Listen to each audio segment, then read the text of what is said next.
আজকে সকালবেলা ঘুম থেকে উঠতে বেশি দেরি হয়ে গিয়েছিল, তাই ভাবলাম ঝটপট কোনো নাস্তা বানাই। প্রথমে ডিম সিদ্ধ দিয়ে নিলাম। গত 2 দিন আগে বাউবান বানিয়ে ফ্রিজে রেখে দিয়েছিলাম, ওইটা এখন স্যান্ডউইচ পেপার থেকে বের করে ওভেনে 20 সেকেন্ড গরম করে নিব।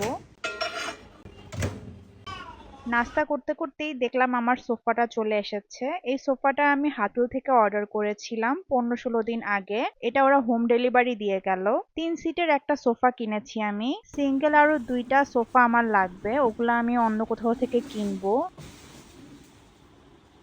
কিছু সি ফিশ অর্ডার করেছিলাম, ওগুলা ধুয়ে ক্লিন করে রেখেছি। এখন ছোট ছোট বক্সে নিয়ে নিব। কিছু দেশি স্কুইড, কিছু প্রন, আর কিছু মোটা স্কুইড, যেগুলো আমাদের দেশীয় না বাট খেতে খুব মজা। এগুলা একটা বক্সে রাখবো আর সামান্য পানি দিয়ে দিব। এভাবে রাখলে যখন দরকার হয় সহজে নামিয়ে একটা ইউজ করা যায়। এবার দুপুরে রান্না বান্না করব।